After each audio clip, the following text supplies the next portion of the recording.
Okay, we're trying to sustain the log cabin wall, and we've got a lot of very large check marks or checking areas in the logs. So we're stuffing these with foam, and then we're going to fill them with caulk and then put some sealer over top of the logs to slow the drying and checking down to extend the life of the cabin.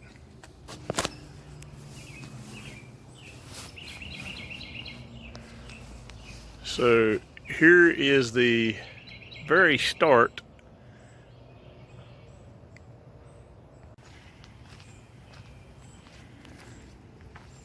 And then we've got some over on the other side. Well, they're all around. We've got bumblebees boring in. We've got to put something on there to repel those rascals and get everything in shape. We've got quite a few windowsills that have started to suffer from rot. We're going to have to patch a piece in here instead of replace the whole window sill. It's easier just to cut a piece out and patch it in or the window frame. This is just your molding on the exterior. Looks like soft pine was used instead of a good cedar. So that'll be an easy fix. Just where the water happens to stand down here on the windowsill, it rots back into it if you don't use a good cedar on your trim work or something with some preventative measures to prevent the rot. You know what I mean? Let's say preventative one more time. So these will all just be patched and repaired with a good piece of cedar. So as you can see, here are some of the cracks we've already started to caulk in, or checks we've already started to caulk in. And then the way I get it down in the crack to where it's not proud is a very simple washcloth and soapy water, and you just rub the excess off. And you take your finger, first thing you want to do is take your finger and just rub it off, waste it onto a paper towel, and this is water cleanup. So all you got to do now is just take your washcloth with just a couple drops of dish soap in a couple gallon bucket, and you just keep dipping it in. Then just wash that excess off your log surface. Now this will actually, it doesn't remove 100% of it. So actually what you're doing is you're actually making a water barrier, just a mild one right around this area. And that'll keep the water from getting in. And what happens is these little check marks, they get the water deep in them, pulls the water into the log.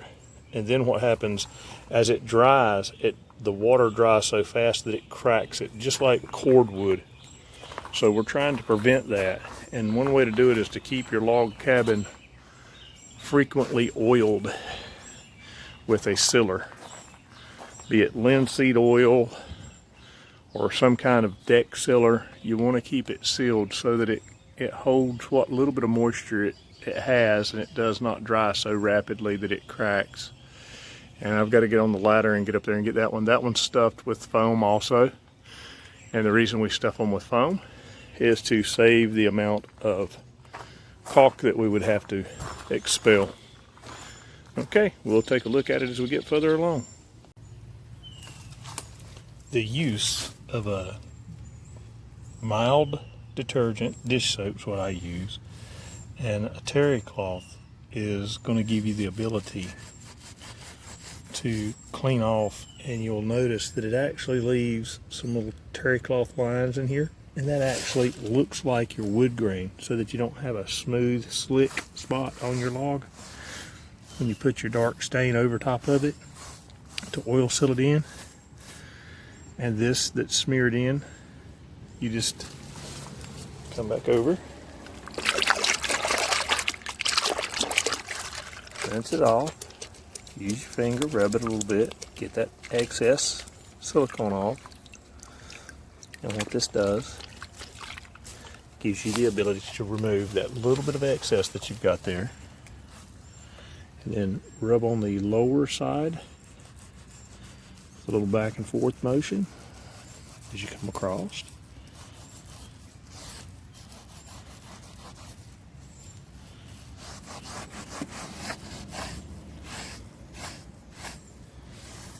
And then when that dries, what you come out with is a sealed check that has a little bit of texture to it because of the terry cloth not making it slick and shiny.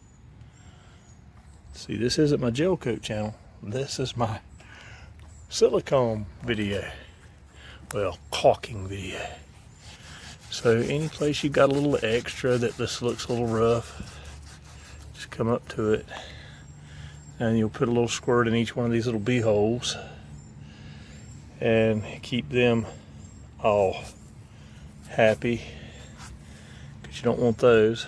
Then after you give them a squirt, come back and give a little rub. Looks like a natural little knot hole. And then that water will evaporate off. Soap and water will evaporate off. And you've got a nice dry. And see, you don't want to have a proud spot. So you just come up, make one directional rub just like that.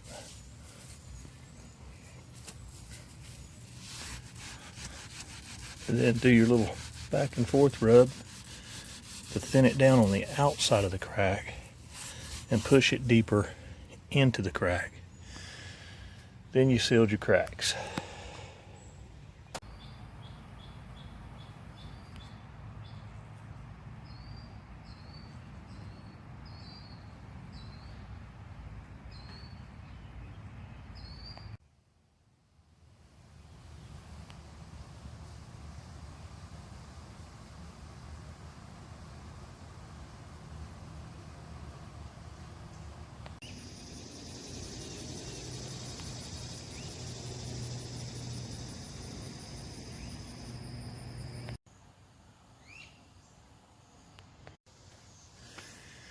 You know, a few people out there don't really know how to set up scaffolding. I thought I'd go ahead and take this opportunity to help somebody, to protect any of my viewers, or any of you out there. Just go ahead, like, subscribe, and follow the channel. And I hope this is helpful. I'm going to show you a few tips and a few tricks. I've already set up the scaffolding most of the way, but I'm going to show you how it goes. I've got some pictures here, just standing it up. And if you'll notice at the very bottom down here, we have scaffold jacks. I do have two wheels on the back, and that's just to keep the mud from getting in them and clogging up the holes so that you can keep stacking if you need to, and when you load it up, mud's extra weight to carry. And I'm gonna tell you, this is a sweaty, kick-ass job. It's nothing for the faint of heart.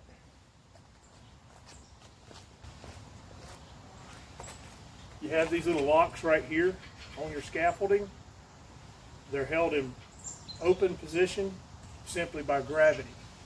Now, you've got the top piece and it goes on, and you've got these pins that go up in here, and that's why it's important not to have mud in these. Now, I've seen people that actually go ahead and put the pins through here as well.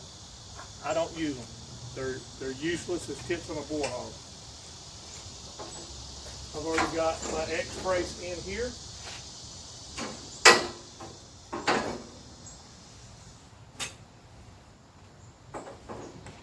And because you've got the pins in, you can actually hold on to this and climb up and hook it on.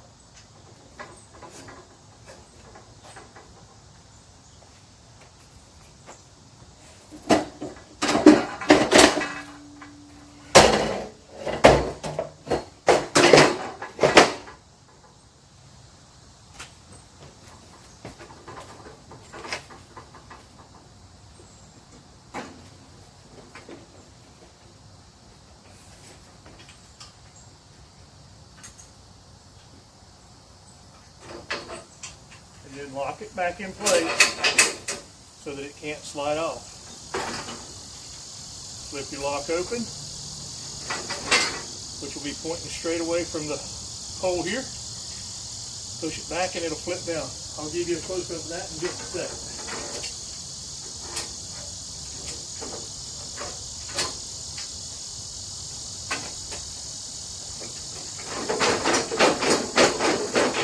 This X keeps the scaffolding from folding either way. Not going to have any material weight on this one today. It's only going to be painting, so it'll be fairly light use.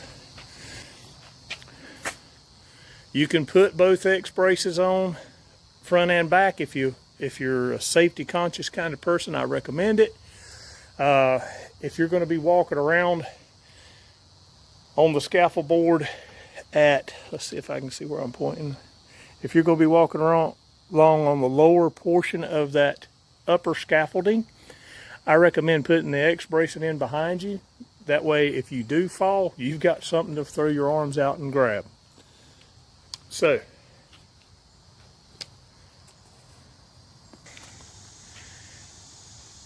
the locks simply work. They have a slot in them. They slide up and over. Then you can slide your end on top of it.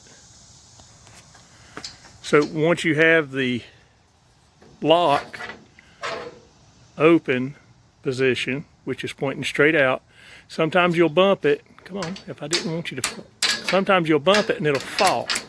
And then you're sitting there trying to fight this thing. They can be annoying. However, with a little patience, the time it takes to set this up is going to keep you from moving ladders. I can now get up there, instead of painting 2 foot on this side and 2 foot on this side and moving, coming down and moving a ladder, I climb up one time. I'll paint the whole front dormer of the house here, well, the eave. I'll paint all of this and get it complete, and then I'll move down to the lower portions. Now I also use a extending scaffold board for my step ladder for these lower portions. And then once we get down to the window portion, I'll actually set a scaffolding over here, and I'll set another one in the middle, and I'll have it to where my scaffold boards connect a block and then separate away and have a block. Because what I'll do is I'll take this upper section and I'll set it on the ground, and I'll take this section and set it over there, and then I'll maybe set a folding ladder up in this little tight area here and use my extending scaffold board that's rated at 250 pounds and put it in this area here so that I can just walk along and get all the tops of these windows cleaned off and prepped for paint. And I'll paint from the top to the bottom. That way you've got your damp rag, and if you have any drips on the way down, you clean them up. And then I'll be doing some wood replacement on these windows. And I hope you guys are going to subscribe and follow along as I make the sailing cabin look a little better. Thanks for viewing. Hope you have a great day.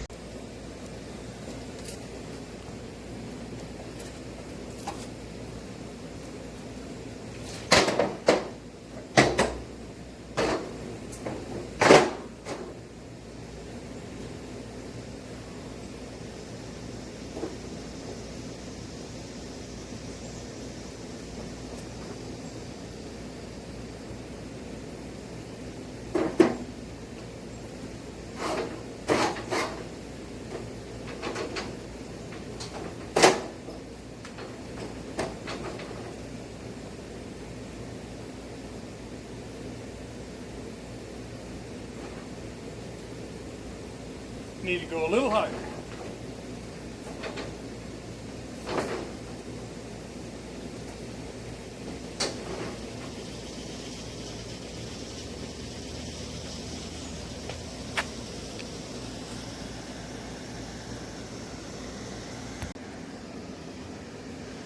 Let's change out one section closest to the camera on the scaffold. to show you how I would set up to do that.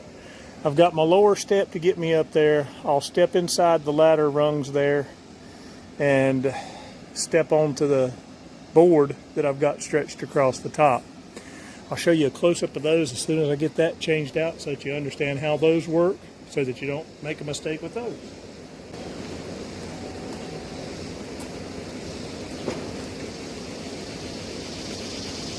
Now, if you want to change out a piece, it's pretty simple.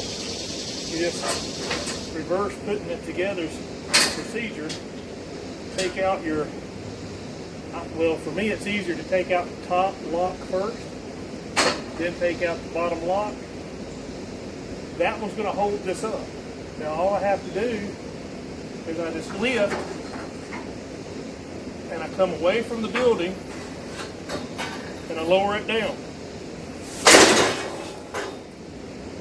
I've got my other section here, and I want to have the ladder side closer to the foundation of the building because I'm going to use the ladder rungs to put my scaffold board on so that I'm not going completely from the 3 feet of distance or 4 feet of distance up. I've got to measure that. I'm not even sure how my scaffolding goes. So I'm simply just going to lift this up.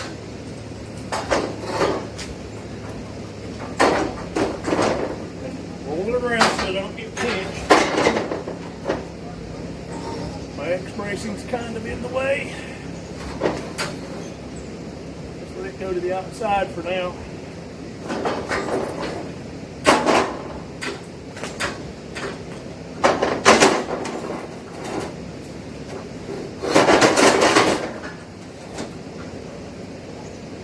Now, I pick that up and I put it on the outside. Be sure to bring it to the inside because it's going to be hard to get in there once you set this back on. And your scaffolding right now, yeah, I'm only a few feet off the ground. But once you get some elevation to it and you're 4 or even 5 sections high, you don't want to be playing with a bunch of swinging weight up top because an inch at the bottom of sway turns into a foot of sway at the very top when you get a lot of sections added together. And there's that aggravating one I told you about, but we got her. Okay, that one's done. That one's done, and I flip the little weight. And see, I've got that little bit of give in each one of the X braces on these locking pins. It adds up when you go higher. That's why it's not recommended to go extremely high with scaffolding. Okay, now let's get a closer look at how these boards work.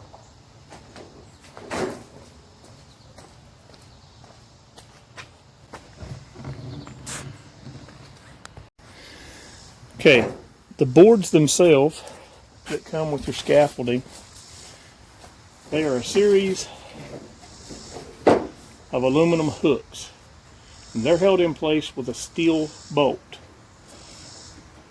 All right, you need to inspect these to make sure everything is still good.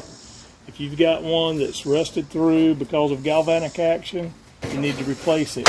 If you've got tears in your boards from idiots dropping them, and yes, if you drop them, throw them around, you are an idiot. Don't be an idiot. So you want to inspect them. You want to look around, make sure you have no tears starting in them because this is your life. So don't cut your lifeline. All right, guys. That's about all for this one.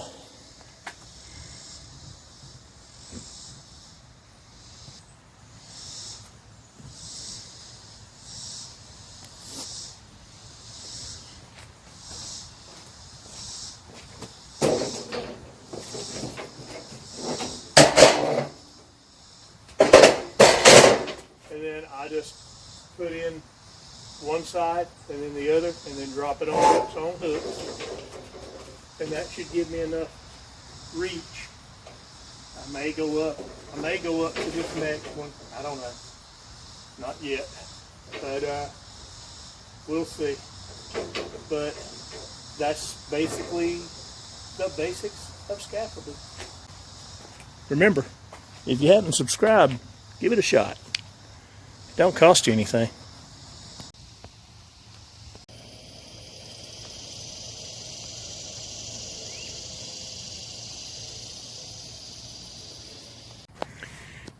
Hey, you've got some old wood siding that you need to repaint. Well, first thing is, I pressure washed it, and that gets off all the old black, sooty crap from the trees and the pollen that it's rotted on it. Take you a good brush, not sponsored by anybody.